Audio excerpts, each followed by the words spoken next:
yang ada oksigen cairan untuk bisa bekerja. Jadi organ ini juga butuh makan, butuh minum, butuh oksigen agar dapat bekerja. Sama kayak kita ya. Kita tuh butuh oksigen, jelas untuk nafas. Kita butuh makan untuk kehidupan ya. Kadang kita butuh istirahat untuk ya udah kadang diforsir ya nggak apa ya. Organ juga gitu, dia juga butuh istirahat dan lain-lain. Intinya kayak gitu ya. Jadi saya lambangkan di sana yang tadi sebelumnya gambar jalan adalah pembuluh darah. Nah, kalau misalnya milih mana sih pembuluh darah yang model A atau model B sekarang? Hmm. Ya, tentu milih yang A ya, Mm-mm. agar alirannya lancar, yang kayak jalan yang awal tadi ya. Kalau jalan segini kan nggak lancar ya. Di sini belum ada PKL kaki limanya, ada polisi cepek kalau muter, terus ada orang jualan asongan, bla bla bla. Nyata itu kalau kita gambarkan di pembuluh darah itu sebetulnya disebut dengan clogging. Hmm. Atau kalau bahasa kerennya atherosclerosis. Mm-mm. Jadi pengumpulan lemak, ya sel lemak yang ada di pembuluh darah. Akibatnya apa? Yang harusnya jalan pembuluh darah itu lancar-lancar mengalami gangguan. Nah, kalau gangguan ini menutup ya jalan yang ada di sana, otomatis tekanan untuk masuk ke otak, misalnya di sini ada otak, di sini dia harus masuk ini, akan terganggu. Kalau otak tidak mendapatkan suplai darah oksigen, bisa terkena stroke. Atau mungkin karena tekanannya tinggi, karena di sini banyak, ya kayak macet di sininya, pembuluh darahnya tidak mampu menahan, kemudian tekanannya tinggi bisa pecah. Nah, ini yang dialami artis kita kemarin ya. Entah karena kondisi tekanan darahnya terlampau tinggi, entah ada pembuntuan, sehingga mengakibatkan pecahnya pembuluh darah, kemungkinan ya. Sehingga terjadi namanya stroke perdarahan. Di satu sisi ada stroke penyumbatan. Sama-sama disebabkan oleh ini. Yang satu menyumbat karena tidak mendapatkan aliran, satunya karena tekanannya terlampau tinggi sehingga pecah, rawan pecah. Nah, hati-hati. Kondisi ini disebabkan oleh yang kita sebut dengan dislipidemi atau kolesterol. Ya, jadi penumpukan yang ada di sini. Tapi sebenarnya kolesterol itu apa? Karena kita bahasanya bukan stroke, kita bahas kolesterol. Kolesterol itu apa sih, Dok? Jadi kolesterol itu adalah suatu komponen lemak tubuh yang sebenarnya diproduksi oleh sel liver. Jadi kita kalau nggak makan perlemakan ya, Mm-mm. istilahnya kayak jeroan, goreng-gorengan, itu sebenarnya sel liver dia akan memproduksi sendiri. Yep. Berarti tubuh kita berpenyakitan dong kalau kita sehat ternyata sel liver ini memproduksi lemak gitu ya. Sebenarnya peran kolesterol dalam tubuh itu cukup vital ya. Karena apa? Dia ini membentuk sel membran tubuh atau pelindung sel. Jadi di dalam ini kalau misalnya sel tubuh ya, yang melindungi sel itu adalah sel lemak di sini. Jadi untuk memberi selongsong atau melingkupi dalam organ dalam jaringan sel itu dilingkupi oleh sel lemak. Terus yang lainnya dia berperan dalam pembentukan vitamin D. Apa tujuannya vitamin D? Vitamin D itu dia mempercepat absorpsi kalsium, terus metabolisme kalsium sehingga tulang kita kuat, terus habis itu kondisi kita lebih, sistem imun lebih bagus kalau ada vitamin D-nya cukup. Dan yang terakhir adalah dia pembentukan hormon. Hmm. Ya, jadi benarnya kolesterol itu baik dalam tubuh jika jumlahnya dalam batas normal ya. Jangan nanti dipikir, loh kata dokter Deksa kolesterol baik, jadi saya makan jeroan dok. Atau itu kemarin saya beli babat sama usus enak banget dok. Gitu. Kemarin saya beli soto Betawi, terus lauknya harus yang paru, usus, limpa dok, biar kita kolesterolnya cukup mentok, biar sel tubuh kita terlindungi dengan baik. Jadi nggak gitu ya, nanti salah sangka. Ya, yang seperti saya bilang, kolesterol kan berguna dok, lantas kenapa jika berlebihan merugikan? Nah pertanyaannya jadi kayak gitu kan, apa merugikannya? Jadi saat kolesterol dalam darah tinggi, biasanya itu ditandai dengan LDL yang tinggi serta HDL yang rendah. Kenapa? Karena akan terjadi penumpukan deposit lemak, salah satunya di pembuluh darah. Ini ya. Jadi deposit lemak. Intinya kalau misalnya LDL-nya lebih tinggi, mudah terjadi deposit lemak di pembuluh darah, organ liver, pelemakan hati yang pernah kita bahas waktu itu.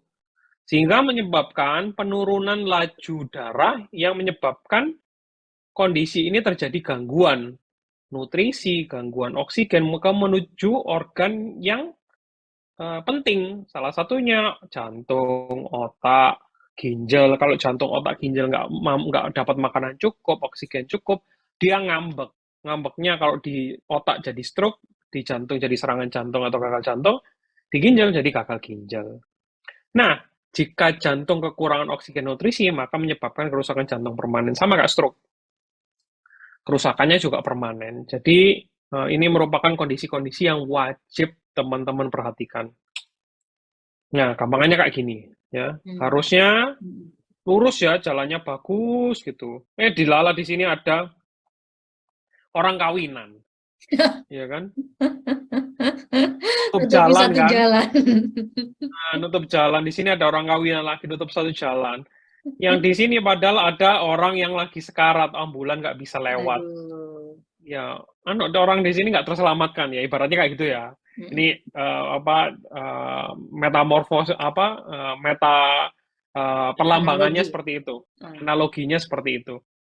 Jadi sangat-sangat bahaya kalau misalnya terjadi hambatan sumbatan pada organ yang vital. Kalau organnya nggak vital nggak apa-apa ya. Tapi kalau vital, wah ini bermasalah. Lalu sering kan, dok, saya itu sininya pusing dong. Leher saya ini kalau digerakkan sakit banget. Terus kalau habis bangun tidur itu pusing banget. Ini pasti kolesterol saya tinggi, dok. Hebat banget gitu kan. Bisa Ya, ibu tahu. bapak itu ibu bapak nggak perlu dokter kalau gitu, kalau sudah tahu di kolesterol. Jadi sering bahwa dikira kolesterol itu ada gejalanya. Tapi benar nggak sih? Yang perlu dicatat, kolesterol itu tidak bergejala dan tidak menimbulkan suatu keluhan. Ya, yang dimaksud di sini kolesterol ini kolesterol yang tinggi atau yang kita sebut dengan dislipidemi atau gangguan metabolisme kolesterol sehingga kolesterol LDL-nya tinggi. Ya, meskipun ada LDL yang tinggi, trigliserid tinggi, itu sebenarnya tidak bergejala. Jika sudah ada gejala berarti sudah ada gangguan di organ. Ya, yang perlu diketahui, jika ada gejala, misalnya ternyata, wah saya ini kok gampang deg-degan ya dok, tiba-tiba gampang nyeri dada. Wah ini jangan-jangan kolesterol. Ya ada benernya. Tapi itu sudah menyebabkan komplikasi yang lebih berat, yaitu serangan jantung atau tanda serangan jantung atau tanda gangguan jantung. Karena ada hambatan di sana. Udah telat kalau sudah seperti itu. Bukan kolesterol lagi, tapi sudah komplikasinya yang kita bahas di situ. Yaitu adanya penyakit jantung koroner atau gangguan gagal jantung. Jadi ibaratnya tanaman, dia ini bibitnya, belum jadi tanaman apa-apa. Jadi kalau dipupuk lama-lama bisa menjadi tanaman. Kalau tanaman bagus ya, tapi kalau kolesterol dipupuk, dilestarikan, nggak bagus. Ya. Jadi itu yang perlu diperhatikan ya. Jadi sekarang teman-teman wajib memberikan edukasi ke teman-teman yang lainnya. Kalau ada yang bilang, wah leherku sakit nih habis makan tahun baruan kemarin, jangan-jangan kolesterolku tinggi, aku minum obat deh. Nah, udah saatnya teman-teman Usana di sini memberikan edukasi ke teman-teman yang lainnya.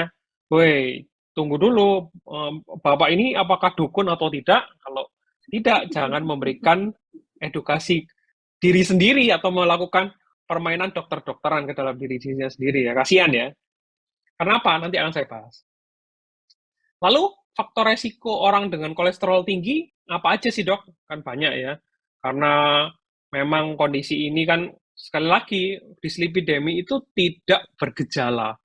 Jadi yang harus kita kenali, atau kita harus aware, kalau misalnya kita, satu, pola makannya buruk, yang kedua, terjadi obesitas atau kegemukan, ketiga, kurang olahraga, 4, merokok, 5, diabetes, 6, usia tua. Jadi, kalau bapak, ibu, teman, saudara, orang tua, ada faktor-faktor resiko, kalau misalnya ini faktor resikonya lebih dari 2, wajib cek kolesterol secara berkala, setidaknya 6 bulan atau 1 tahun sekali. Karena kalau dibiarkan, jadi tadi, dipupuk, lama-kelamaan jadi penyakit. Ya. Kenapa? Pola makan yang buruk jelas ya. Kita memasukkan sesuatu yang tinggi kolesterol, tinggi minyak, makanan jeroan dan lain-lainnya itu akan menjadi buruk. Otomatis akan terjadi deposisi. Obesitas atau kegemukan jelas. Ini kelebihan lemak ya. Kurang olahraga jelas. Kurang olahraga itu menyebabkan makanan yang kita makan jika jumlahnya berlebihan tidak dibakar akan menimbun lemak, utamanya kalau laki di perut, kalau cewek di pinggang atau pantat ya. Terus yang berikutnya merokok. Merokok juga bisa menyebabkan kerusakan sel-sel yang ada di dalam tubuh. Diabetes ini saudaraan sama hipertensi, saudara lagi sama kolesterol. Jadi kalau ada diabetes wajib dicek. Yang berikutnya usia tua. Kenapa usia tua? Lama-kelamaan kalau kita semakin bertambah umur, organ-organ yang ada di dalamnya akan mengalami penurunan. Belum lagi kalau usia tua, dia itu pembuluh darahnya kaku. Pernah saya bilang kalau waktu sindrom Mehmet Oble kemarin. Yang awalnya masih muda itu dia lentur kayak selang, kalau tua dia jadi pipa. Nah, kalau pipa ditambah dengan adanya plak yang saya sebutkan tadi, atau aterosklerosis, dia gampang banget terjadi pembuntuan atau pecah jadi perdarahan. Komplikasi yang bisa terjadi, nah, yang ini yang rame ya, stroke-nya. Kalau stroke perdarahan, dia harus dilakukan operasi, ya mau nggak mau. Kalau lokasinya ada di pinggir, kalau di dalam, ya ini yang sulit. Karena tidak bisa dilakukan operasi, resiko buruk terberat adalah meninggal. Jadi tergantung ya. Kalau misalnya yang kemarin artis masih bisa dilakukan operasi, mungkin perdarahannya masih ada di luar sini, sehingga tulang tengkoraknya dilepas, dikeluarkan darah-darah dari sini, kemudian mungkin ditutup. Kalau ada perdarahan lagi, dibuka lagi. Karena itu dilakukan operasi berkali-kali kan, kalau dengar beritanya. Ngeri ya, jangan sampai terjadi ya. Karena itu simple kok sebetulnya. Kalau kita bisa deteksi dini, kita pola hidup sehat semenjak dini, itu kita bisa meminimalisir resiko-resiko stroke. Yang berikutnya serangan jantung, saya bilang tadi. Kalau misalnya terjadi penyumbatan di jantung, jantung tidak mendapatkan oksigen, terjadi serangan jantung. Terus hipertensi otomatis. Kalau selang tadi ditutupi plak, ibaratnya kalau selang di rumah itu tiba-tiba kok alirannya kecil, waktu dibilas atau disemprotkan ternyata banyak banget kotoran-kotorannya ya. Ini akan menimbulkan tekanan tinggi kan, tekanannya begitu tinggi, hipertensi.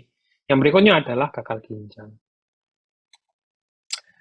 Lalu sering orang tanya, dok saya ini takut dok, saya harus cek apa? Sebenarnya banyak yang udah tahu ya.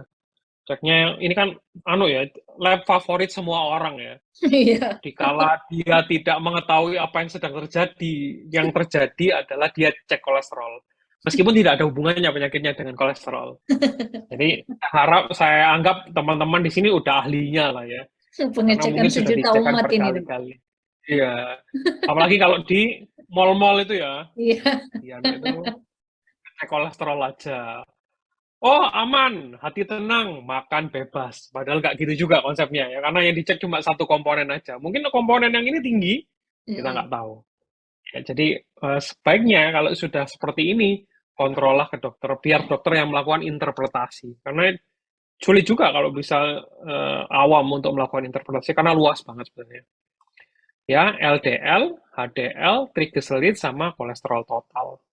Ini yang sering itu ibu-ibu bilang, triglyceridku tinggi, tuh LDL-ku tinggi. Jadi rumpi orang 30, 40, 50 tahun ke arisannya, grup arisannya ya ini. LDL sama triglycerid, seneng atau kolesterol. Nah, sebenarnya apa sih arti dari itu? Sebenarnya pernah saya bahas ya, sedikit di sindrom Mehmet, tapi saya ulang karena udah lama banget. Jadi LDL itu adalah kolesterol jahat ya. Semakin tinggi LDL, semakin buruk resiko terjadi komplikasi yang saya sebutkan tadi, baik stroke, penyakit jantung, dan lain-lain. Konsentrasi yang dalam darah jika di dalam darah tinggi, ini ternyata membawa kolesterol ke sirkulasi darah untuk mengendap. ya. Jika berlebihan jumlahnya, bakal bikin plak atau atherosclerosis di dalam pembuluh darah. Jadi, clogging atau pembuntuan gini ya. Nah, lama-kelamaan nyumbet kayak selang yang berkerak. Ya. Jadi, kalau sudah seperti itu tadi yang saya sebutkan. Sedangkan trigliserid, atau saya ngomongin si penimbun ini, adalah lemak yang tugasnya menimbun kalori yang tidak digunakan tubuh. Ini bagi yang peserta malas gerak, ya, yang peserta rebahan lihat Netflix atau drama Korea yang tanpa aktivitas fisik sama sekali, ini musuh utamanya ini ya. Karena kalau misalnya dia tidak dibakar, dia ini melakukan deposit di bank tubuh ya, alias lemak ya. Lemaknya yang kalau di lengan itu bisa digerakkan, kalau kita getarkan satu kali, dia getarnya berkali-kali. Itu udah tanda bahaya itu ya. Atau Noel perut gitu, Noel perut itu perutnya getar beberapa kali, berarti udah bahaya itu. Karena itu deposit lemak yang paling tinggi, ya. Nah, khusus bagi yang suka makan, ini penyakit utamanya ini ya. Karena utamanya banyak yang mengandung karbohidrat atau gula tinggi tapi nggak ada aktivitas ya. Lama-kelamaan jadi sangat ganggu banget. Kalau sudah seperti itu, sama aja bisa nimbun terjadinya plak, kondisi-kondisi lain, obesitas sentral, kondisi ini bisa meningkatkan resiko berbagai macam penyakit. Jadi sebenarnya jangan dibiarkan ya. Jadi harus dilakukan olahraga atau aktivitas fisik atau dikurangi makanan-makanan yang tinggi gula atau karbohidrat. Yang terakhir adalah HDL ya. Ini lemaknya baik ya. Karena dia ini tugasnya membawa lemak jahat ke liver untuk dihancurkan ya. Tapi kan jadi akhirnya gini, banyak yang tanya, dok untuk meningkatkan lemak baik ini gimana ya? Nggak bisa ya. Karena ibaratnya ini kayak ibarat itu apa ya, suatu keseimbangan, homeostasis. Jadi dikala kondisinya sehat, HDL itu otomatis tinggi. Karena jumlahnya akan dominan, LDL-nya rendah, HDL-nya tinggi. Tapi kalau misalnya LDL-nya terlampau tinggi, meskipun dia HDL-nya naik, akan tetap kalah sama yang LDL. Oleh karena itu, harus terjadi keseimbangan. LDL-nya harus diturunkan agar HDL-nya naik. Karena ibaratnya dia ini kayak si apa ya, pasukan kuning ya, sapu-sapu. Dia tugasnya kalau misalnya sampahnya cukup, dia akan membuang. Tapi kalau sampahnya habis pesta tahun baru satu Indonesia ngerayain, kemudian sampahnya berkurang, itu berapa sih jumlah pasukan kuningnya?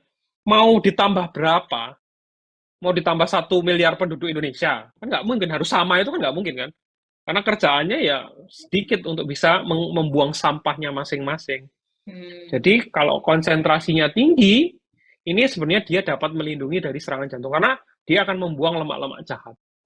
Jadi bagaimana caranya ya, kurangi LDL-nya, regulasi dengan baik agar HDL-nya naik sendiri.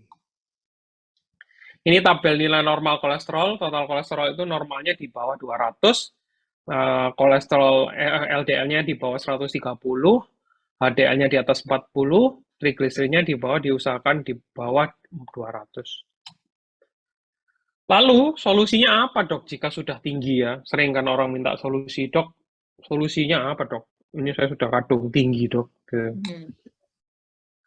Tetap, jadi ada dua ya. Yang pertama adalah pola hidup, yang kedua adalah medikamentosa atau obat-obatan. Yang pertama pola hidup adalah kita konsumsi banyak serat, dalam hal ini buah dan sayur. Yang kedua, kita kontrol berat badan agar bisa menurunkan. Karena berat badan tinggi berarti komposisi lemak di dalam tubuh tinggi, jadi harus dihilangkan. Yang berikutnya, merutinkan untuk berolahraga. Ingat, trigliserid tadi, makanan yang kita makan, utamanya mengandung karbohidrat dan tinggi gula, itu untuk bisa lepas dari tubuh, sebaiknya dibakar.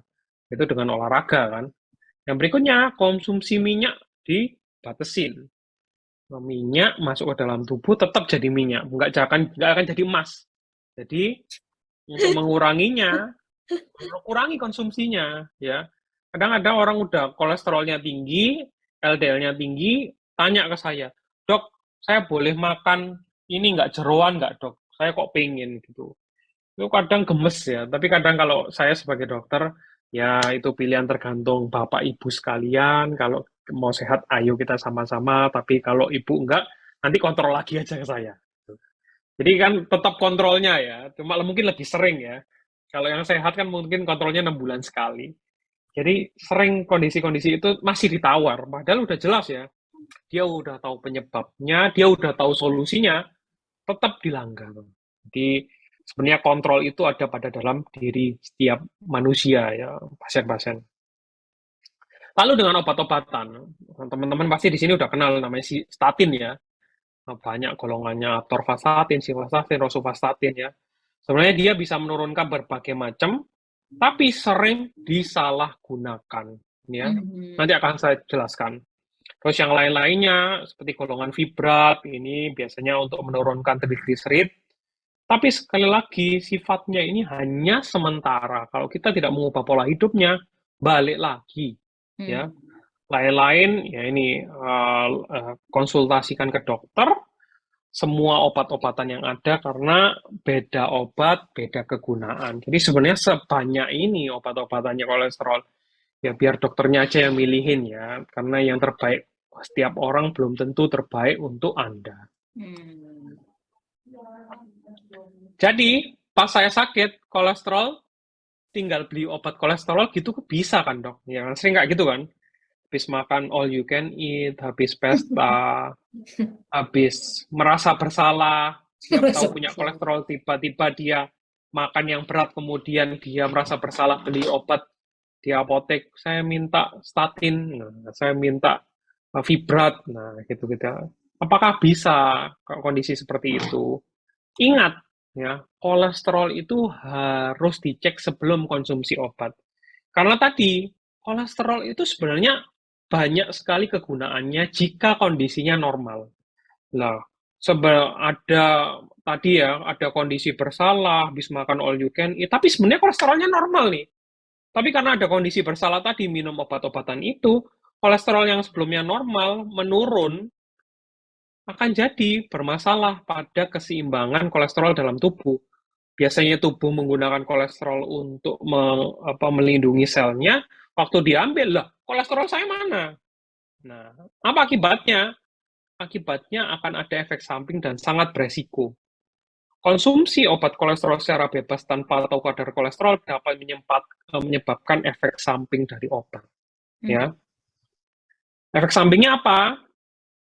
Bisa kerusakan liver, bisa masalah pencernaan, ya, bisa yang paling sering nyeri dan kerusakan otot. Jadi setelah minum pegel-pegel. Lama-kelamaan bisa ganggu ke ginjalnya. Kalau bisa terjadi rhabdomyolysis, kondisi seperti itu. Tentu hal itu kita tidak inginkan kan ya. Saya sendiri sebagai dokter aja harus cek kolesterol dulu, baru kalau misalnya tinggi, saya minum. Tapi ini saya alhamdulillah sampai saat ini belum sampai ke tahap itu. Jadi pola hidup saja sih. Jadi kondisi-kondisi ini sebagai seorang dokter pun saya juga sangat selektif pada pasien saya. Harus cek dulu untuk saya sebelum memberikan obat. Jadi nggak serta-merta ya. Hati-hati, konsumsi sembarangan bisa beresiko terjadi hal-hal yang tidak diinginkan. Terima kasih, semoga bisa memberikan insight dan manfaat. Wassalamualaikum warahmatullahi wabarakatuh. Waalaikumsalam warahmatullahi wabarakatuh. Wow, tadi udah dapat penjelasan ya Yusana Family lengkap tuh dari Dokter Deksa. Yaitu pemeriksaan sejuta umat tuh dok. Biasanya kalau di mall apa di baksos itu kan yang paling ada trio tuh dok. Laris ya? Iya paling laris tuh kan kolesterol, gula, tensi. Kolesterol, gula, tensi itu tuh paling basic tuh, itu paling ada tuh. Baksos rata-rata juga banyak tuh. Tapi karena itu cuma satu kan dok parameternya. Kalau pengen lengkap makanya tadi sebenarnya sih rata-rata karena banyak laboratorium independen juga kan dok yang di luar sana gitu. Jadi banyak kadang yang ngecek sendiri, terus dia ngambil kesimpulan sendiri, terus dia habis itu stres sendiri habis itu. Ya benar. Nah itu tuh kan yang terus dia stres sendiri lagi juga. Padahal sebenarnya dia bisa konsultasi, jadi bisa dicari tahu juga gitu kan. Itu banyak tuh. Tapi emang benar sih dok, obat kolesterol sama obat tensi itu paling sering saya lihat orang yang minum tanpa sesuai tadi, nggak nanya-nanya dokternya, nggak pernah kontrol. Jadi dia minum aja tuh, padahal kan bisa aja dok ya kalau mereka merubah lifestyle-nya, dia dosisnya jadi menurun kan bisa juga ya dok ya gitu. Bisa, Nah bisa itu. banget. Nah sebelum kita masuk sesi tanya jawab, saya pun sebenarnya udah banyak pertanyaan, beberapa udah ada yang ngetik ke saya, tapi sebelum itu saya sharing sedikit ya dok ya seputar lebih Ya, dalam seputar nutrisinya. Ini saya share screen dulu. Oke.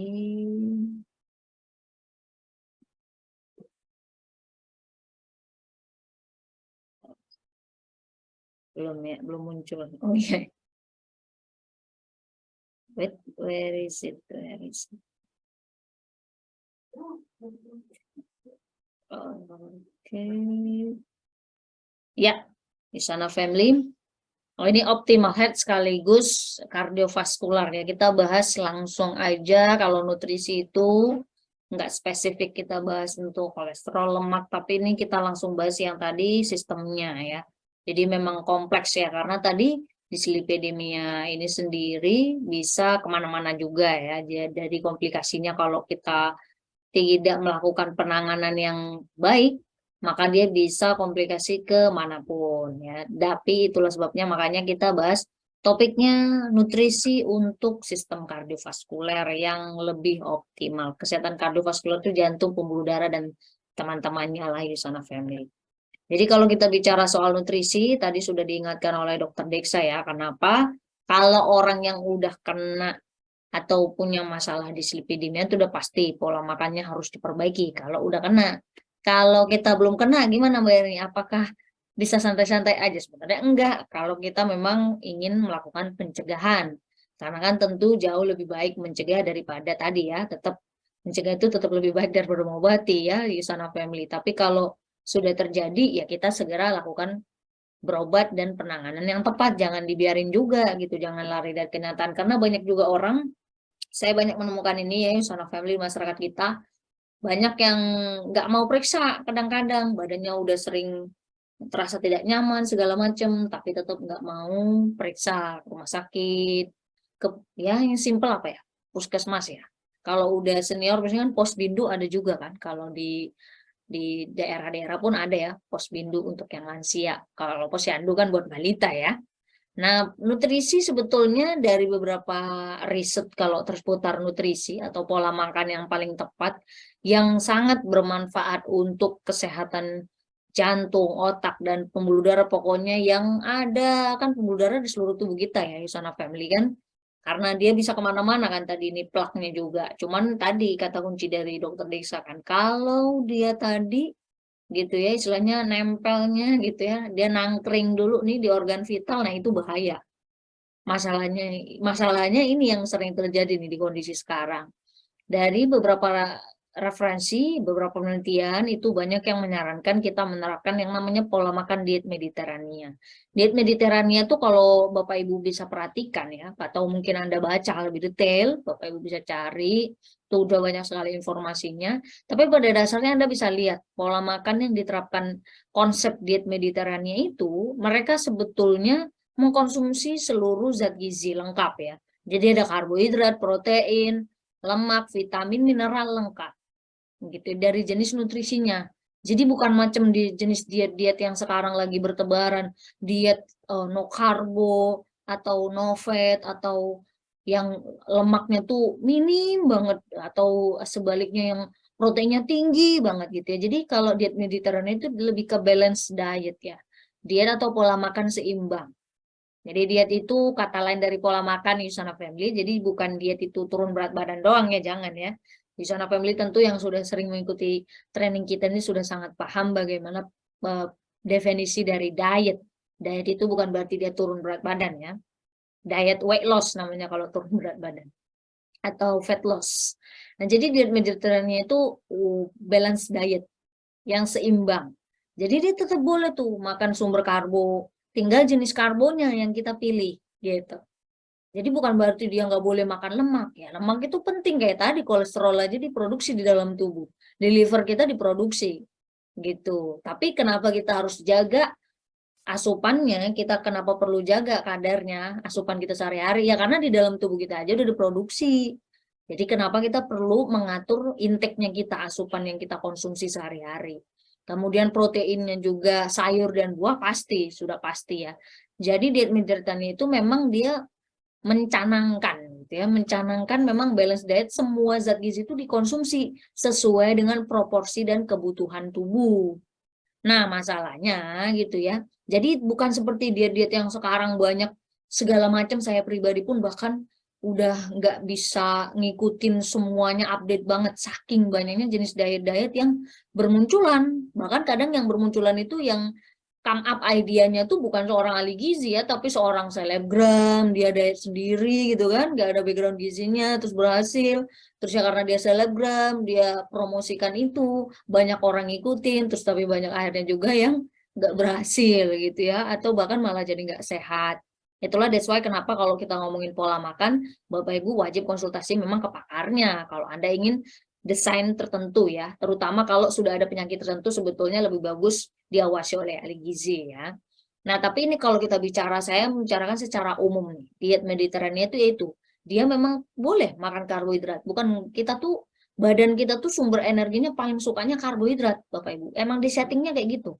Bayangkan kalau Anda tidak ada konsumsi sumber karbohidrat, tubuhnya ngambil dari mana? Gitu kan. Nah, masalahnya itu bukan lemaknya yang dibakar gitu ya, tapi protein kita nanti yang malah dipecah lebih duluan gitu ya. Sistem tubuh kita sukanya seperti itu. Karbo penting, tapi jenis karbo yang seperti apa yang harus kita konsumsi?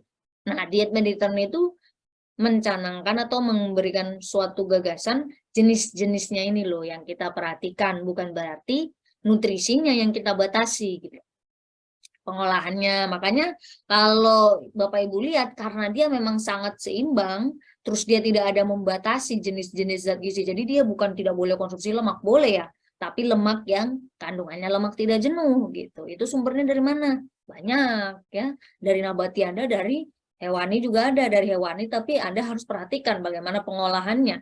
Tapi bukan berarti nggak boleh makan daging, bukan. Kan ada standar porsinya ya. Dalam seminggu Anda berapa kali. Ini saya bicara orang yang generally tidak ada gangguan kesehatan ya, Bapak Ibu. Jadi diet Mediterranean itu karena dia sangat bervariasi, semuanya kan ada sayur dan buah, dia anjurkan konsumsi. Protein, dia anjurkan konsumsi, baik yang nabati, baik yang hewani. Lemak juga sama. Karbohidrat ya tentu dianjurkan karbohidrat kompleks, bukan yang sederhana, bukan karbohidrat sederhana. Karbohidrat kompleks itu contohnya, Bapak Ibu, contohnya ya, itu seperti misalnya yang kandungan seratnya cukup tinggi tuh tentu lebih bagus ya. Contoh beras merah. Kalau Bapak Ibu pengen ganti opsi ke kentang, ubi, apalagi jagung, sagu boleh ya, karbohidrat itu boleh. Pokoknya pastikan aja bukan jagung bakar apa atau jagung bakar susu yang dicampur susu kental manis, itu kan banyak tuh dijual-jual, bukan yang itu ya. Kan jagung itu termasuk karbohidrat loh di sana family. Kalau Anda makan jagung rebus tanpa diolah segala macam ribet-ribet, apalagi kalau dia jagungnya yang fresh misalnya, terus Anda rebus ya itu bagus. Ya, selama tidak diolah aneh-aneh gitu. Nah, pengolahan itu diperhatikan.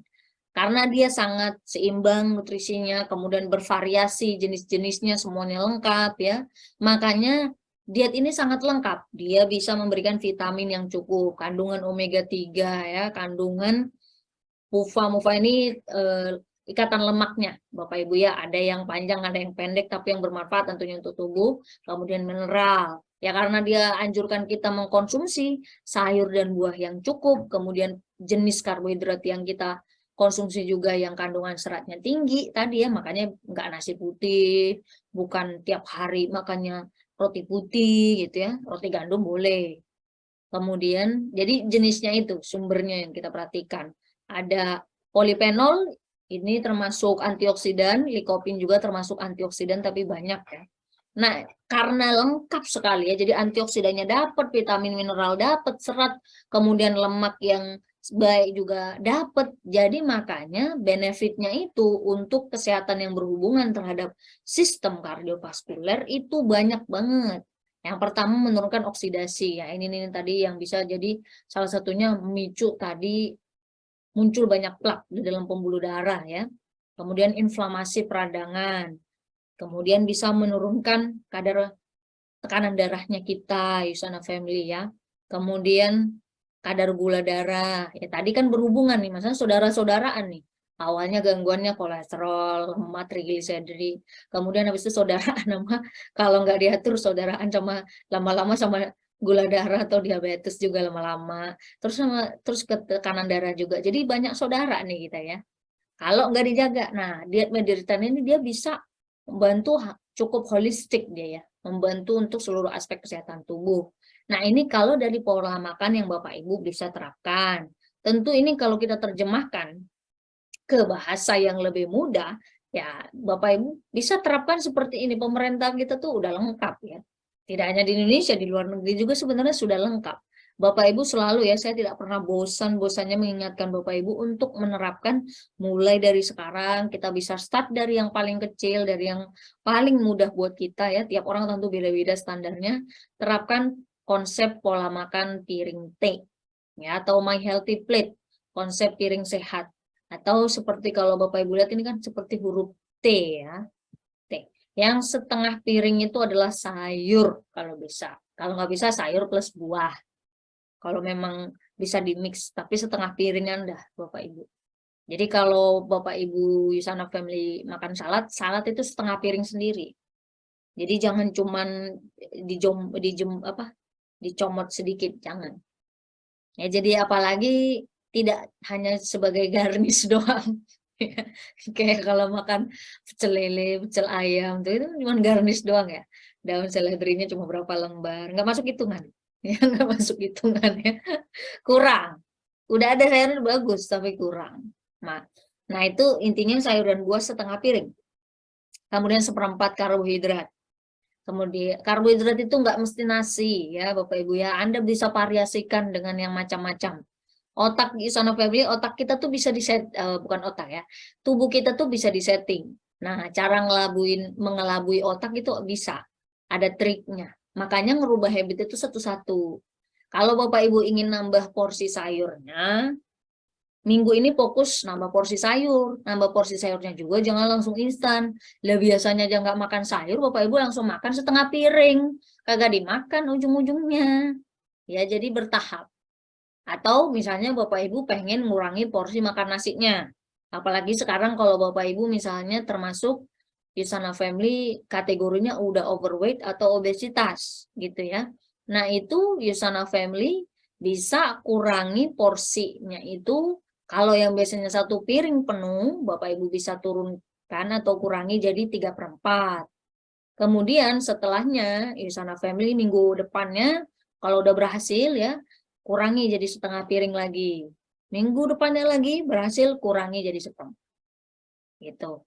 Fokus ke nasi dulu tuh atau karbohidratnya dulu ya, tadi mau beras merah atau mau beras hitam terserah Bapak Ibu ya, atau mau ubi, kentang, terserah.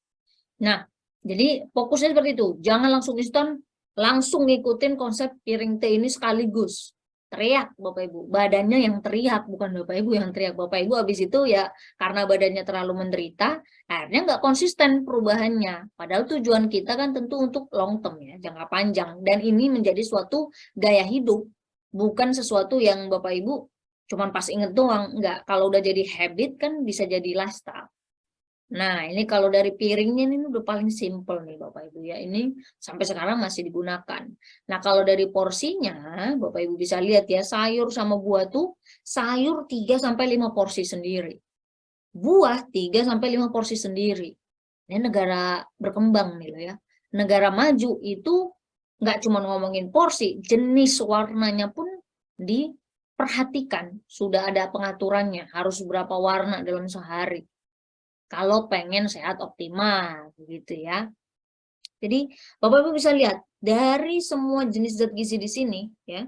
Makanan pokok memang 3-8 porsi, tapi besok-besok Bapak Ibu jangan bilang kata Mbak Erni karbohidrat bisa sampai makanan pokok 8 porsi. Itu tergantung berat badannya masing-masing ya dan tinggi badannya Yusana Family ya. Kalau orangnya sangat tinggi ya tentu kebutuhannya tinggi. Tapi kalau berat badan orang, postur tubuhnya juga nggak tinggi-tinggi banget, berat badannya juga nggak ini ya. Ini saya ngomongin yang orang normal beratnya ya, atau overweight statusnya, atau normal status gizinya. Kalau overweight sama obes, apalagi tuh harus diperhatikan tuh makanan pokok atau karbohidratnya. Jadi jangan dilihat yang paling besar ya kalau untuk makanan pokok. Tapi kalau untuk sayur dan buah, Bapak Ibu bisa ambil, kenapa dia bisa sampai 5 porsi itu? Sayur 5 porsi sendiri, buah 5 porsi. Karena itu termasuk sumber utama untuk vitamin dan mineral. Anda harus makan banyak Bapak Ibu agar bisa membantu mencukupi kebutuhan tubuh. Karena resource-nya nggak segampang itu dapat vitamin dan mineral ya. Ya karena tadi ya, kita tuh makannya tadi cuma 2 sendok. Daun selada tuh cuma garnish doang.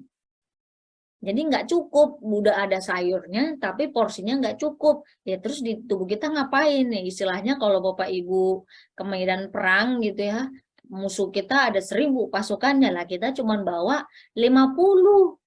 Ya perbandingannya terlalu jauh gitu ya. Padahal yang butuh nih, ya itu kalau kita medan perang. Saya buat analoginya jangan medan perang deh. Saya buat analoginya, misalnya ini murid lagi ujian. Ujian di satu ruangan kelas itu, murid yang duduk di ruangan itu ada 30. Tapi bu guru cuman punya berapa kertas ujiannya? Cuma punya 5 misalnya. Lah terus yang 25 ngapain bengong? Ya gitu di dalam tubuh kita. Kalau kita cuman makannya, ya makan sayur dan buahnya itu sedikit, Bapak Ibu, berarti nutrisi, vitamin dan mineral dan antioksidan yang dibagi-bagi ke dalam tubuh kita, sistemnya memang ada namanya sistem, dia lebih ngutamain yang organ penting dulu gitu. Nah, kalau ini berlangsung dalam jangka panjang, nah itu tuh lama-lama kan organ tubuh kita kan teriak juga yang lain, dan itu muncullah berbagai macam gangguan kesehatan. Kenapa kita harus makan porsinya cukup? Biar bisa kebagi-bagi nih, semua organ tubuh tuh bisa kebagian, nggak cuma ngutamain organ vital doang. Masalahnya, saking dikitnya yang organ vital pun merasa kekurangan, nggak dapet tadi ya, nggak dapet jatah gitu loh. Itulah kenapa penting sekali portioning atau porsi itu tercukupi. Walaupun faktanya yang kita temukan di masyarakat saat ini kan harapannya nih, realitanya kita tetap tidak bisa mungkiri, pagi makan apa? Makannya nasi uduk BRI atau nasi kuning atau bubur ayam. Sayurnya di mana tuh? Numpang lewat aja lah sayurnya gitu ya. Siang gimana? Oh, ada rumah makan Padang, bayangin itu kalau rumah makan Padang ada sayur gitu ya, misalnya ada bukan lalapan, apa namanya? Rebus sayurnya tuh kan ada ya, daun singkongnya tuh. Tapi sebagai rumah makan Padang masalahnya dia bukan rebus loh. Ada yang ngasihnya tuh tumis kol. Ada di beberapa area Sumatera tuh ada yang ngasih seperti itu. Lah terus sayurnya mana? Sayurnya sih udah dapet. Tetap porsinya masih kurang, pengolahannya pun udah kurang pas. Gitu. Malam gimana? Aduh nggak usah tanya Mbak Erni. Malam itu sayang banget kalau kita tidak memanfaatkan dengan wisata kuliner. Nah gitu tuh. Ya, jadi faktanya masyarakat kita seperti itu habitnya. Itulah kenapa banyak misalnya beberapa jurnal ya Bapak Ibu menganjurkan untuk membantu kita dengan menambahkan suplementasi. Tapi Bapak Ibu perlu tahu ya, suplementasi itu tujuannya untuk melengkapi apa yang Bapak Ibu tidak bisa dapatkan dari pola makanan Anda sehari-hari, apapun alasannya, baik kesibukan, baik emang nggak sempet atau apapun ya. Untuk melengkapi, jangan di switch. Jangan, udahlah, saya sampai kapanpun nggak akan bisa nih bagus pola makannya. Jangan seperti itu, Bapak Ibu ya.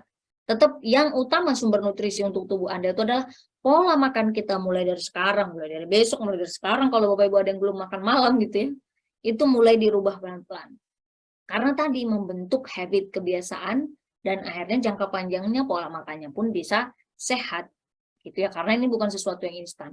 Tapi suplementasi itu fungsinya di mana? Ya karena dalam proses ini, Bapak Ibu ya, dalam proses Anda membentuk pola makan sehat ini, tiap hari tubuh Anda masalahnya nggak bisa nunggu. Ya hari ini tetap butuh vitamin A yang cukup, tetap butuh vitamin D, tetap butuh vitamin C.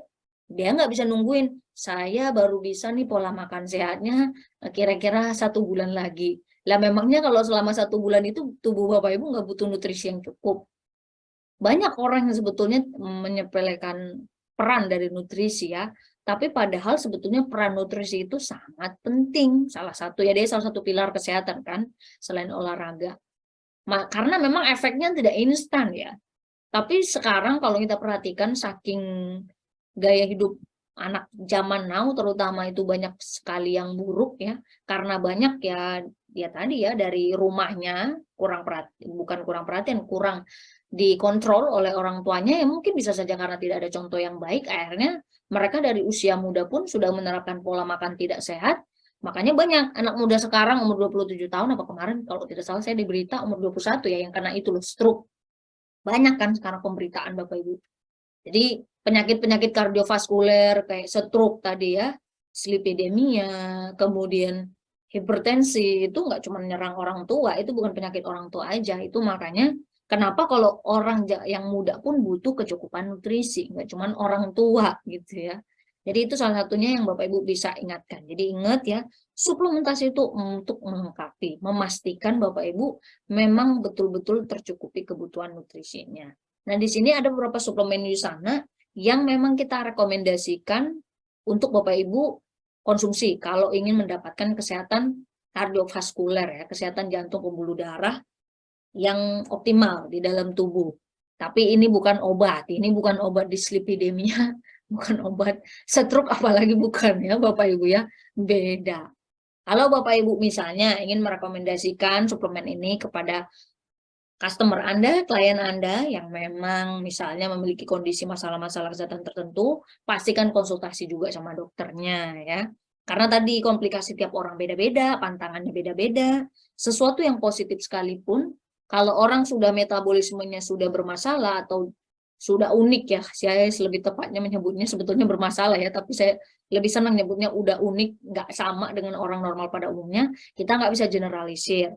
Itulah kenapa Bapak Ibu pastikan mereka konsultasikan dulu. Kan kalau udah ada lampu hijau nih dari dokter yang mengawasi masing-masing, kan lebih enak lagi. Malah dibantu diingatkan gitu ya sama dari timnya kalau dia masih dirawat di rumah sakit ya, sama perawat yang bukan jenguk, yang visit, sama dokter yang visit gitu. Kalau udah ada lampu hijau gitu ya.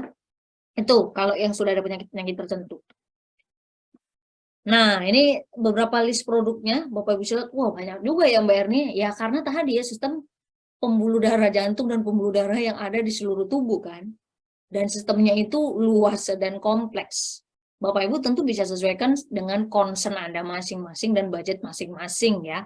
Produknya saya bahas satu-satu. Yang pertama pasti tentu produk yang paling utama itu sel esensial ya. Sel esensial itu kenapa ini selalu menjadi yang utama? Tubuh kita tadi kenapa ya dia mengutamakan apa dulu? Lengkap dulu variasinya, bukan harus pokoknya saya butuh vitamin C yang tinggi, saya butuh kalsium yang tinggi, bukan. Kalsiumnya tinggi, nggak ada magnesium yang cukup, nggak ada vitamin D yang cukup dan vitamin K yang cukup, dia cuman ujung-ujungnya kalau terlalu tinggi kadarnya dalam darah akan buat masalah juga. Ya, plak itu nggak cuma plak kolesterol, kalsium itu juga bisa menyebabkan masalah di pembuluh darah kita kalau terlalu tinggi kadarnya.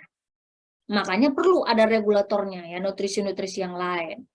Kenapa? Itulah salah satu contoh kenapa nutrisi itu perlu balance. Perlu balance ya karena lengkap dulu, semuanya tercukupi. Gitu ya, semuanya tercukupi, makanya sel esensial ini selalu yang pertama direkomendasikan. Karena nutrisi untuk keseluruhan tubuh, nggak cuma buat jantung, nggak cuma buat otak, untuk seluruh tubuh ya. Penting banget. Dan kandungannya memang yang paling lengkap. Ada vitamin, mineral, dan segala macam antioksidan. Banyak banget variannya di situ. Yang kedua, tentunya kalau kita bicara mengenai kesehatan kardiovaskuler, jantung dan pembuluh darah, ya, dan termasuk yang ada pada otak juga, itu adalah omega 3. Omega 3 itu sudah banyak sekali ya jurnal-jurnal yang mereferensikan benefitnya untuk kesehatan otak. Nah, omega 3 resource-nya memangnya cuma dari protein hewani ya? Sebenarnya sebetulnya tidak ya, ada dari protein nabati. Tapi jauh lebih mudah Bapak Ibu mendapatkannya dari protein hewani. Masalahnya masyarakat kita tuh boro-boro disuruh makan ikan. Ya, senangnya apa? Kalau enggak daging ayam atau enggak telur. Ikan mah jarang-jarang gitu kan. Banyak yang seperti itu. Padahal sebetulnya resource-nya salah satunya kan banyak dari fatty fish ya, dari ikan tuh banyak. Benefitnya kalau dari omega 3 plus vitamin D yang ada pada Biomega membantu menjaga kadar HDL tadi tuh si lemak baik budi ya di slide-nya Dr. Liksa, dan juga trigliserid dalam plasma agar tetap tadi ya dalam kadar yang dianjurkan.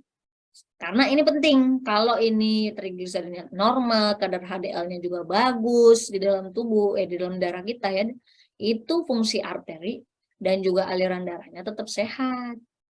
Kemudian jadi sehingga bisa menjaga kesehatan endotel. Endotel itu lapisan, jadi dia tuh ada di lapisan yang gimana namanya? Lapisan paling dalam pembuluh darah tuh. Di dalam pembuluh darah itu lapisan paling luarnya tuh jadi yang berpapasan sama darah, ketika lewat itu lapisan luarnya itu namanya endotel. Nah, endotel ini dia fungsinya sangat penting Bapak Ibu. Memastikan tadi ya pembuluh darah kita tuh pokoknya aliran darahnya lancar. Keutuhan pembuluh darah. Kemudian dia bisa kontraksi, bisa relaksasi dengan baik. Kan pembuluh darah kita kan harusnya elastis. Jangan kayak pipa tadi kata Dokter Riksa. Nah, yang membantu salah satu elastis itu karena di sel endotel itu dia ada namanya NO, nitric oxide, di mana itu berkaitan tuh sama produk yang ketiga nih. Nitric oxide ini adalah relaksan. Relaksan itu yang membuat relaksasi, membantu melebarnya pembuluh darah kita. Jadi dia nggak selalu dalam posisi kontraksi tapi bisa relaksasi. Itu perlu Bapak Ibu ya. Karena kalau dia udah kaku kayak pipa itu tuh jadi tekanan darahnya tinggi. Nah, makanya kenapa Propapanolsin vitamin C itu nggak cuma untuk daya tahan tubuh saja, tapi memang sangat bermanfaat kandungannya, yaitu ada 2.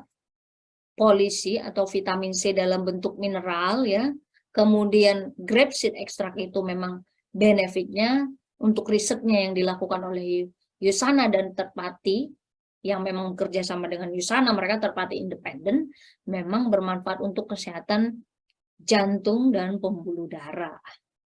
Jadi ini berkaitan nih satu sama lain ya. Nah, omega 3 sudah pasti udah banyak risetnya ini. Buat otak aja direct efek ada banyak ya. Kemudian yang keempat itu adalah kokinon. Nah, kokinon ini banyak yang cuman menganggapnya ini kan lebih ke produksi energi, ke stamina. Bapak Ibu perlu ingat ya mulai dari sekarang.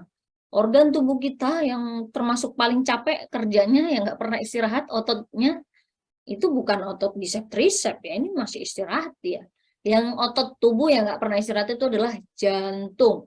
Jadi yang salah satu organ tubuh yang butuh energi paling banyak itu adalah jantung Anda, sana family, selain otak tentunya. Nah, makanya kenapa penting sekali ini untuk menjaga kesehatan jantung ya, jantung tidak hanya. Jadi kemudian menjaga kadar kolesterol sehat. Kalau ini menjaganya sisinya, kalau tadi Biomega dia lebih kepada meningkatkan kadar HDL ya dan menjaga keseimbangan trigliserid. Kalau kokinon karena dia termasuk kandungannya antioksidan. Antioksidan itu melindungi dari oksidasi atau serangan radikal bebas. Yang diserang radikal bebas itu siapa? LDL. LDL itu kalau sudah teroksidasi itu yang sangat mudah tadi menyebabkan plak atau penyumbatan. Kandungannya 2 ini ya, koenzim Q10 dan alpha lipoic acid ini duo antioksidan. Kemudian yang selanjutnya ini adalah magnesium. Kalau ini, ini bukannya kalsium, lebih ke tulang aja ya, tidak. Ingat Bapak Ibu, kalsium bisa digunakan dalam tubuh kalau ada teman-temannya. Yaitu siapa? Magnesium dan vitamin D itu seperti kendaraan. Memastikan kalsium bisa diserap, digunakan oleh tubuh. Yang butuh kalsium nggak cuman tulang. Ya, banyak organ tubuh kita yang perlu, ya salah satunya jantung karena dia terdiri dari otot ya, otot berarti kan dia bergerak tuh, berkontraksi, relaksasi segala macam. Nah, yang butuh itu salah satunya otot itu butuh support dari ketiga nutrisi ini, magnesium, kalsium, vitamin D. Dan yang terakhir adalah ini, tadi saya selalu menekankan sayur dan buah, karbohidrat kompleks yang berserat. Karena serat itu sampai sekarang sayangnya masih banyak disepelekan oleh masyarakat kita. Makanya Indonesia ini dari Riskesdas terakhir ya, belum ada yang terbaru sepertinya. Riskesdas terakhir 2019 sepertinya, atau mungkin 2020, saya kurang ingat, tapi Riskesdas yang paling terakhir, masyarakat kita aja tuh 90% lebih itu masih kurang buah dan sayur. Artinya berarti masih kurang serat. Itu miris, padahal Indonesia negara yang kaya buah dan sayur. Ya, ini kita bukan negara di area seperti di timur yang susah air segala macam, walaupun ada ya Indonesia bagian timur, tapi mostly kan negara Indonesia yang lain itu bagian Indonesia maksudnya ya, bukan negara Indonesia yang lain, bagian Indonesia yang lain kan tidak kekeringan. Tapi sayang kita banyak kurang sayur dan buah, akhirnya kurang serat. Padahal serat tadi Bapak Ibu bisa baca ya, bisa lihat. Membantu menghambat penyerapan kolesterol dari usus ya. Jadi dia nggak semuanya diserap, tapi sebagian langsung dibuang. Mohon maaf, dari feses gitu. Jadi nggak semuanya disuplai, karena tubuh kita juga udah nyuplai kan dari liver. Jadi nggak semuanya diserap habis-habisan total gitu kan. Sebagian yang tidak dibutuhkan langsung dibuang bersamaan dengan serat, dengan feses kita. Gitu ya. Kalau fiber G dia ada 2 macam serat lengkap, serat larut dan tidak larut. Jadi dosisnya 2 sendok makan sehari. Kalau Bapak Ibu pemula silakan coba 1 sendok aja. Dan pastikan Bapak Ibu juga biasakan konsumsi sayur dan buah. Oke. Itu sharing dari saya. Wah, 12-an nih sharing. Ya, mudah-mudahan bermanfaat untuk Bapak Ibu, bisa Anda sesuaikan dengan budget Anda masing-masing ya, yang mana yang kira-kira paling dibutuhkan. Kalau memang bisa semuanya ya silakan. Ini bukan hanya untuk orang yang penyakitan, bukan ya Bapak Ibu ya. Ingat, ini adalah suplemen nutrisi untuk membantu kecukupan nutrisi Bapak Ibu. Kenapa ya? Karena nutrisi adalah bahan bakar untuk seluruh organ tubuh Anda agar bisa bekerja dengan optimal. Apalagi organ tubuh vitalnya, itu penting banget. Dia paling utama harus terlengkapi kebutuhan nutrisinya. Oke? Nah, kita masuk ke sesi tanya jawab. Kita panggilkan kembali Dokter Deksa. Nah, ada yang nanya nih, Dok.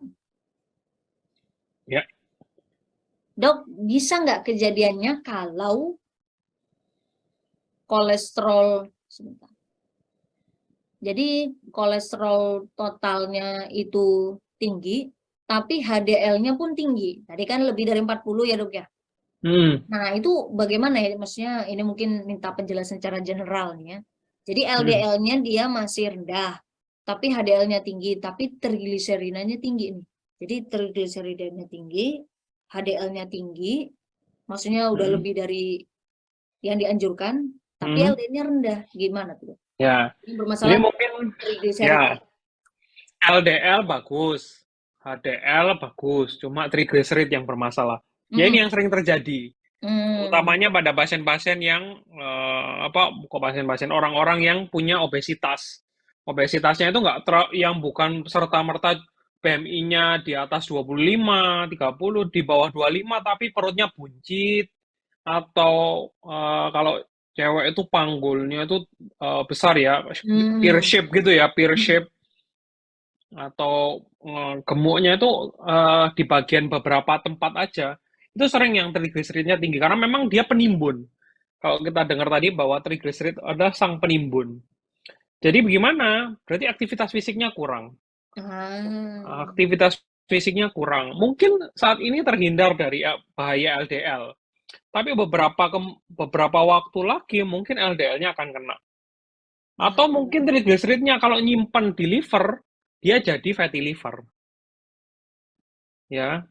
Jadi bahayanya adalah benar dia terhindar, mungkin untuk saat ini resiko untuk terjadinya plak bisa diperkecil karena mengingat HDL-nya tinggi, LDL-nya rendah. Tapi triglyceridnya tinggi, dia bisa ada resiko obesitas yang sentral atau resiko perlemakan hati. Karena lemak nyimpen di dalam tubuh itu nggak pandang tempat ya.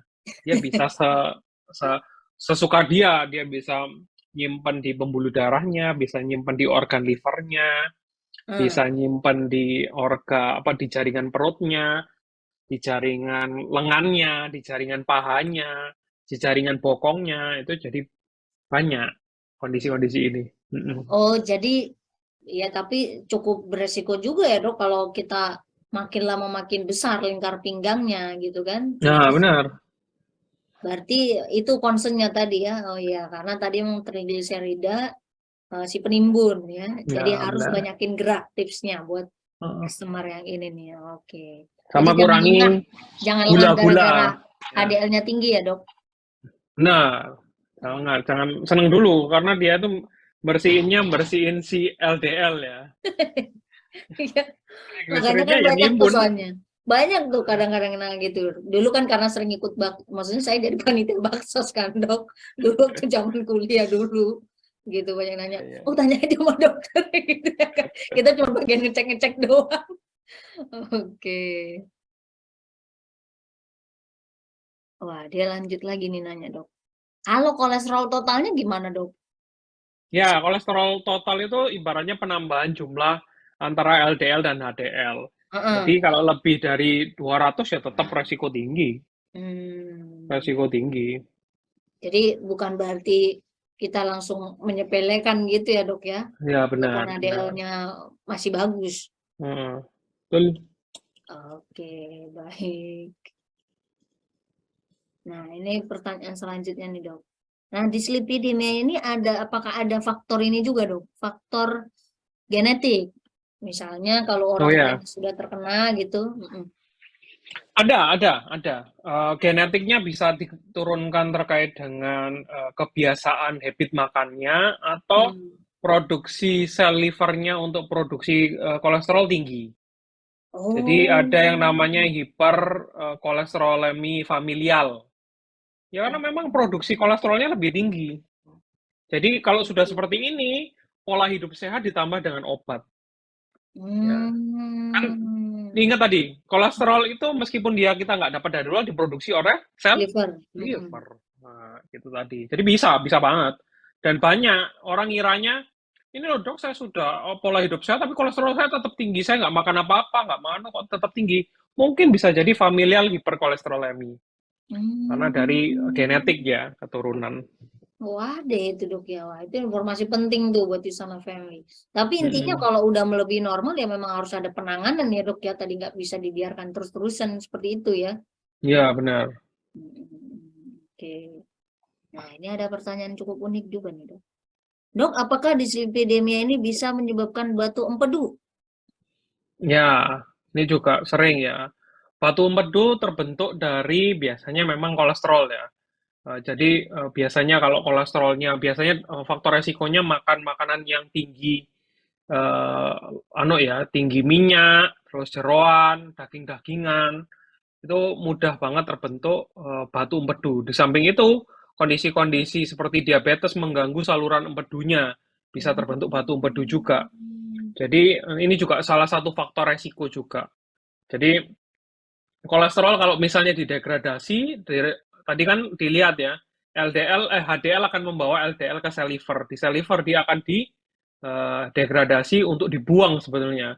Oleh karena itu sering kalau misalnya habis makan banyak gitu kan, all you can eat lah. Nah, Tiba-tiba waktu BAB-nya banyak minyaknya. nah, Mungkin ada yang ngerasain atau apa. lendir-lendir Kalau gitu ya, Dok ya. ya, terasa banget minyaknya. Kalau dilihat dari waktu saat BAB itu ada minyaknya. Jadi Mm-mm. memang prosesnya kalau minyak berlebih itu akan dibuang Hmm. oleh tubuh. Nah, salah satunya kalau misalnya ada gangguan saluran di situ, empedunya mengalami pengecilan, saluran empedunya bisa terbentuk endapan-endapan. Kalau dilihat itu akan terjadi ada endapan empedu kalau misalnya di USG. Nah, kalau kelamaan akan terbentuk batu. Nah, Hmm. kalau batu empedu, ya tindakannya kalau kecil masih bisa dikeluarkan sendiri, tapi kalau besar dilakukan operasi. Udah digestif ya, Dok ya. Mm-mm. Oke, oke. Wah, ini dislipidemia kemana-mana ini ya Bapak Ibu ya. Iya, Jadi jangan benar. dianggap remeh. Ya nggak apa-apa juga kalau ada pemeriksaan di mall lagi gratis, udah ikutan aja Bapak Ibu ya. Ya, Mumpung gratis apalagi. Lumayan ngecek walaupun pemeriksaan kolesterol suatu ya. Nah, oke. Oh, ini kebetulan pertanyaan buat saya nih, Dok. Kalau produknya, kalau ingin konsumsi, bagaimana dosisnya? Nah, Yusana itu dari saintis kita ngedesainnya sangat simpel ya, Bapak Ibu, agar mudah dipahami dan mudah diingat. Jadi orang nggak cuma nggak kebanyakan aturan gitu ya. Jadi kalau di sana, kalau Bapak Ibu, kebetulan ini saya di kantor, nggak ada di sekitar saya.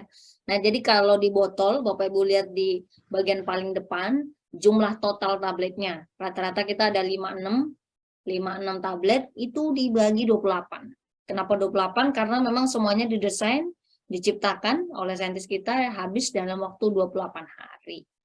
Ya, 28 siklus. Jadi bukan 30 atau 31, bukan ya, 28 hari. Jadi kalau 56 total tablet di dalam botolnya, Bapak bisa lihat di bagian paling depan, maka dia dalam sehari dosis optimalnya ya, dosis optimalnya 2 tablet.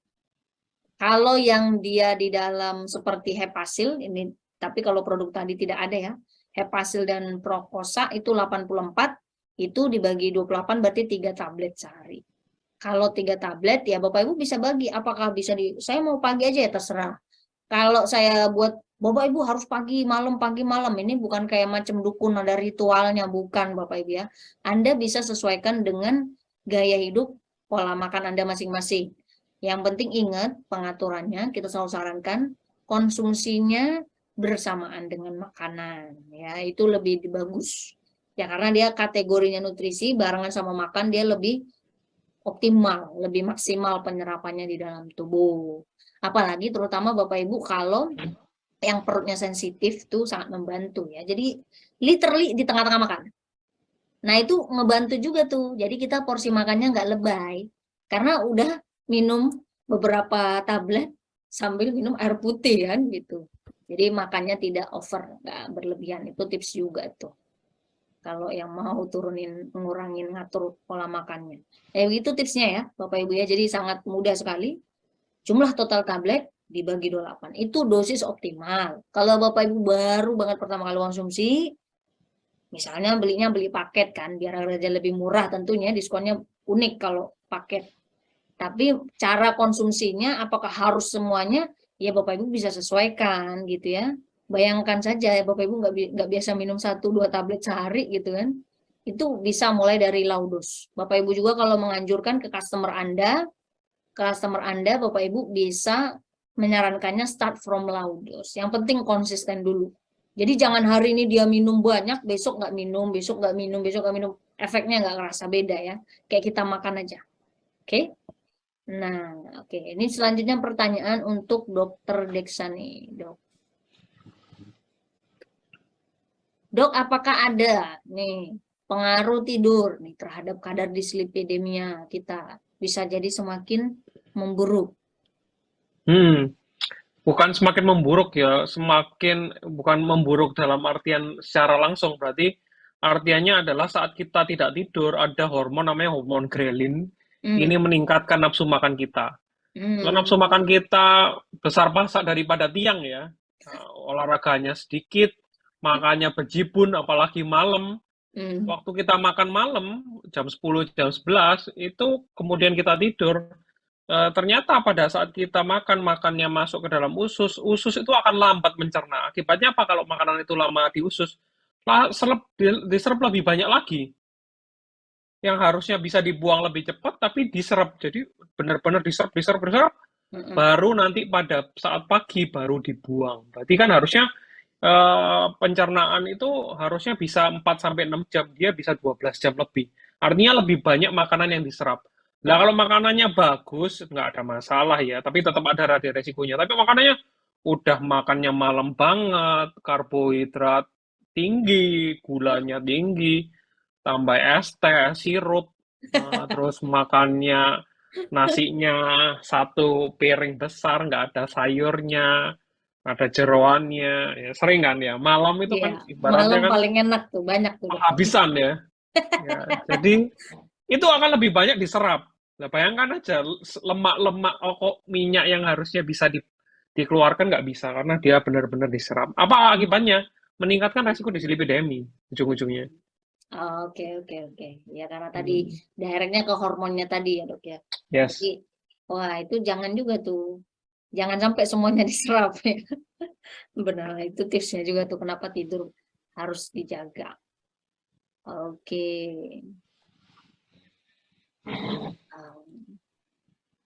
Ini pertanyaannya kita cari yang sesuai topik dulu ya.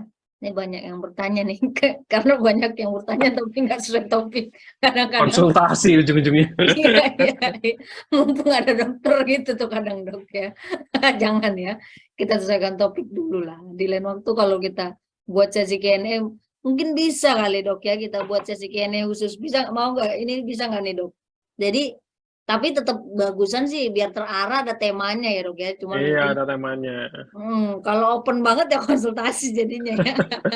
Jangan nanti diketahui orang penyakitnya kan nggak lucu juga. Nanti beda loh ya, setiap pasien itu perlakuannya beda, edukasinya yang diberikan pun beda-beda.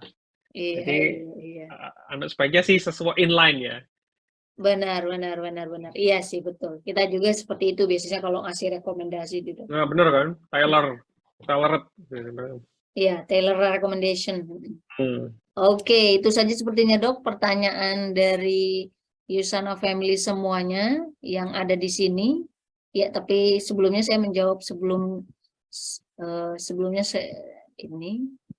sebelum saya close tentunya acara kita Yusana Family ya. Ini ada pertanyaan untuk saya satu. Gimana kalau kliennya punya kolesterol asam urat? Apakah bisa mulai dengan hepasil dulu? Oh, kalau mulai dengan hepasil ya Bapak Ibu ya, sebetulnya bisa direkomendasikan. Cuman kalau yang terkait sistem gerak kita biasanya rekomendasikan tidak hanya hepasil ya gitu. Hepasil itu lebih kepada untuk mengatur kembali ya semuanya sih sebetulnya ya. Dia kan tujuan targetnya tuh ke liver. Tapi kalau asam urat Bapak Ibu sebetulnya bisa starting dari tetap yang basic juga ya. Paling basic itu sesuai urutan ya. Jadi contoh seperti apa tadi? Cell Essential and Biomega. Kalau memang ini ya Bapak Ibu, Biomega tuh jadi bisa benefit kemana-mana, sama seperti Cell Essential juga gitu ya. Hepasil itu banyak kita rekomendasikan juga ya sistem pencernaan. Sebetulnya contoh nih ya Bapak Ibu, kalau Bapak Ibu bertemu dengan orang-orang yang memiliki concern gangguan kesehatan tertentu, memang banyak dari beberapa dari kita tuh yang merekomendasikan untuk suplemen dia memperbaiki pencernaannya dulu. Kenapa tujuannya pencernaan yang kita perbaiki dulu, kita beresin, ya biar nanti kalau pencernaannya udah beres, setiap setelahnya apapun nutrisi yang diberikan itu semuanya nutrisinya bisa dicerna dan diserap dengan baik karena pencernaannya udah beres gitu Bapak Ibu ya. Banyak. Jadi stepnya bertahap, tentu tidak ada yang instan Bapak Ibu karena Bapak Ibu dapat Yusana Family bisa terkena gangguan kesehatan seperti ini juga ada tahapannya, makanya tadi jangan lengah ya. Kenapa tadi targetnya tuh pola hidup? Kenapa tadi Dokter Deksa juga highlight-nya itu adalah pola hidupnya gitu ya. Jadi nggak cuman melulu obat juga ya, sama juga kalau saya selalu membicarakan jangan cuman mengandalkan suplemennya tapi gaya hidupnya aur-auran sayang sebetulnya ya. Walaupun sebetulnya di beberapa riset di luar negeri ini memang belum di Indonesia ya, terutama di negara maju. Kenapa habit positif itu biasanya punya korelasi? Contoh ya, jadi ini riset yang dilakukan pada orang-orang praktisi kesehatan. Mereka dilihat, mereka yang rutin-rutin mengkonsumsi suplementasi dalam kehidupannya, secara tidak langsung tuh kadang memiliki kecenderungan untuk lebih rajin. Contoh, lebih rajin pola makan. Karena kan dia udah ngeluarin modal tuh, udah beli suplemen, udah mahal nih. Kalau saya nggak pola makannya nggak bagus, wah saya nggak dapat benefit 100%. Nah, kalau pola makannya udah bagus, habis itu, wah sayang nih kalau saya nggak sambil olahraga. Masa cuma satu doang pondasinya yang beres. Nah, habis olahraga, pola makan udah bagus, wah tidurnya juga habis itu saya beresin. Itu ada risetnya, Bapak Ibu ya. Memang ada, tapi memang belum komunitas masyarakat luas ya. Lebih, waktu itu dia komunitas kalau tidak salah perawat risetnya. Itu ada.